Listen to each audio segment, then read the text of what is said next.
Hi friends, நம்ம வீட்டில் மீந்து போன கவர்லாம் இருக்கும்ல, பொருள் வாங்கிட்டு வந்ததுக்கப்புறம் நிறைய கவர் மீதியாக இருக்கும். அந்த கவர்லாம் வச்சு தான் இன்றைக்கி ஒரு சூப்பரான பாய் செய்ய போகிறேன். வாங்க இந்த பாய் எப்படி பண்ணலான்னு பார்க்கலாம். இந்த பாயில் நம்ம படுத்து தூங்கவும் செய்யலாம், உட்காந்து இருக்கலாம், நம்ம அரிசி மிளகாய் இதெல்லாம் காயவும் போடலாம், எதுக்கு வேணால் யூஸ் பண்ணலாம். மடித்து வைக்கிறது ரொம்ப ரொம்ப ஈஸி. கொஞ்சோண்டு இடத்துல ஒரு ஓரமாக இதை நல்லா மடித்து வச்சுக்கலாம். தாராளமாக 2-3 பேர் இதில் படுக்கலாம். நான் இப்போ செய்ய போகிறேன் இந்த பாயில். அதுக்கு நான் இந்த கவரை எடுத்து, இந்த கவரில் கைப்பிடியெல்லாம் இருக்கும்ல, அதெல்லாம் கட் பண்ணி எடுத்துட்டேன். கைப்பிடி கட் பண்ணி எடுத்ததுக்கப்புறம் கீழே இருக்கும்ல அந்த ஜாயிண்ட் ஆகி அந்த இடத்தையும் கட் பண்ணி எடுத்துடலாம்.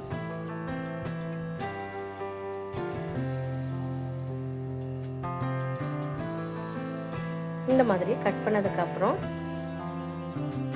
நடுவில் ஓட்டை இருக்கிற மாதிரி இருக்கும். இதை நம்ம இப்போ இந்த ஓரத்தில் கட் பண்ணி திறந்துடலாம். ஒரு பெரிய ஷீட் ஆக்கிட்டோம். இப்போ உங்ககிட்ட சின்ன சின்ன கவர் இருந்தாலும் நீங்கள் அதையும் இந்த மாதிரி பண்ணலாம். நான் இப்போ கவர் எல்லாமே கட் பண்ணி எடுத்துட்டேன்.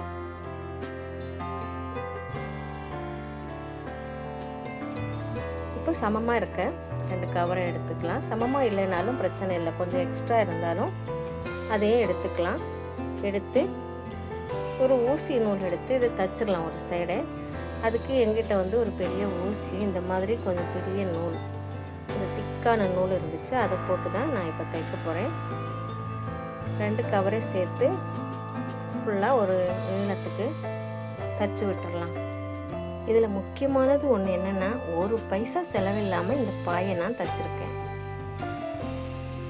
இது சும்மா வேஸ்ட்டாக தைக்கிறேன்னுலாம் நினைக்காதீங்க. இதை தைச்சதுக்கப்புறம் எங்கள் வீட்லேயும் இதை பார்த்துட்டு ரொம்ப நல்லாயிருக்கு, சூப்பராக இருக்குது அப்படின்னு சொன்னாங்க. கண்டிப்பாக கவர்லாம் வேஸ்ட் பண்ணாமல் இந்த மாதிரி தைங்க. இப்போ ஓரம் ஃபுல்லாக ஒரு சைட் ஃபுல்லாக தைச்சி முடிச்சிட்டோம். தைச்சி முடித்ததுக்கப்புறம் நீளமான ஒரு ஷீட்டு கிடைக்கும்.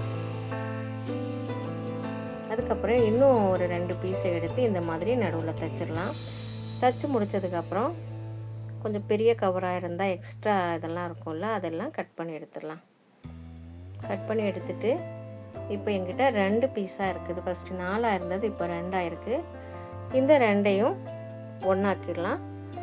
அது நூலை வச்சு தைச்சிடலாம். தைக்கும்போது பக்கத்தில் தைக்கக்கூடாது, கொஞ்சம் உள்ளாடி நல்லா விட்டு தைக்கணும். இல்லாட்டி பிரிஞ்சு போகிறதுக்கு வாய்ப்பு இருக்குது. நான் நல்லா உள்ளாடி விட்டு தான் தைச்சேன். தைச்சி நல்லா டைட்டாக்கிட்டோன்னா அப்படியே சுருண்டுடும் அந்த கவரு. இப்போ பார்த்தீங்கன்னா எவ்வளோ பெரிய ஷீட் எனக்கு கிடச்சிருக்கு பாருங்கள். ரொம்ப ரொம்ப யூஸ்ஃபுல்லாக இருக்குது. துவைச்சி கூட வச்சுக்கலாம், மழைக்கு கூட இதை போட்டுக்கலாம். நம்ம மிளகாய், தனியா, அரிசி, பருப்பு என்ன வேணாலும் காய வச்சுக்கலாம். காய வச்சதுக்கப்புறம் கழுவி எடுத்து மடித்து வச்சுக்க வேண்டியதான். இல்லை நம்ம பாயாக படுக்கிறதுக்கு கூட யூஸ் பண்ணலாம். ரொம்ப ரொம்ப சூப்பராக இருக்குது.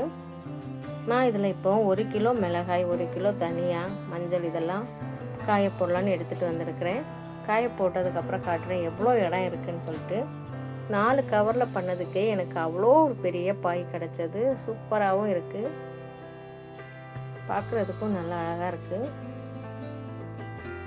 நீங்களும் உங்கள் வீட்டில் கவர்லாம் வாங்கிய பொருள் வாங்கிட்டு வந்ததுக்கப்புறம் இருந்துச்சுன்னா இந்த மாதிரி தச்சு பயன்படுத்துங்க. கவரை கீழே போடாதீங்க,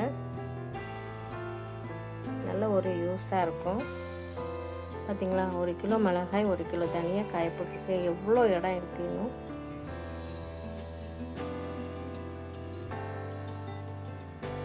எனக்கு இது ரொம்ப ரொம்ப யூஸ்ஃபுல்லாக இருந்தது, பார்க்கவும் நல்லா இருக்குது. நீங்களும் கண்டிப்பாக கவர் இருந்துச்சுன்னா இந்த மாதிரி தச்சு பயன்படுத்துங்க. இந்த பாயை இப்போ தேவையில்லாதப்போ இந்த மாதிரி மடித்து அழகாக ஒரு இடத்துல வச்சிட்டோன்னா எப்போ நமக்கு தேவைப்படுமோ அடுத்து அப்போ எடுத்துக்கலாம்.